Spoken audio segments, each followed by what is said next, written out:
ऑगस्टमधली तारीख देण्याचा प्रयत्न करू असं सुप्रीम कोर्टानं म्हटलंय। तर स्थानिक स्वराज्य संस्थांच्या निवडणुका येत आहेत, त्यामुळे लवकर सुनावणी घ्या यासाठी उद्धव ठाकरेंच्या शिवसेनेकडून आग्रह धरण्यात आला होता। कपिल सिब्बल यांनी या संदर्भात युक्तिवाद केला। स्थानिक स्वराज्य संस्थांच्या निवडणुका येत आहेत, त्यामुळे जवळची तारीख द्या असं सिब्बल यांनी म्हटलेलं आहे। शिवसेनेच्या पक्ष आणि चिन्हाबद्दलची आजची सुनावणी संपलेली आहे। आम्ही ऑगस्टमधली तारीख देण्याचा प्रयत्न करू असं सुप्रीम कोर्टानं म्हटलंय।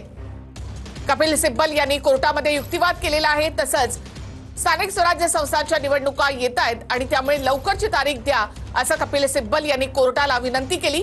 आम्ही ऑगस्टमधली तारीख देण्याचा प्रयत्न करू असं यावर सुप्रीम कोर्टानं म्हटलेलं आहे। तर स्थानिक स्वराज्य संस्थांच्या निवडणुका ऑक्टोबरमध्ये होत आहेत, त्याआधी याचा निकाल लागायला हवा यासाठी उद्धव ठाकरे गटाकडून प्रयत्न केले जात होते। त्यावर आम्ही ऑगस्टमधली तारीख देण्याचा प्रयत्न करू असं कोर्टानं म्हटलेलं आहे। 1.5 वर्षानंतर या प्रकरणावर सर्वोच्च न्यायालयामध्ये या सुनावणीला सुरुवात झाली। मात्र आता ऑगस्टमध्ये याची सुनावणी होणार आहे। ऑगस्टमधली तारीख देऊ असं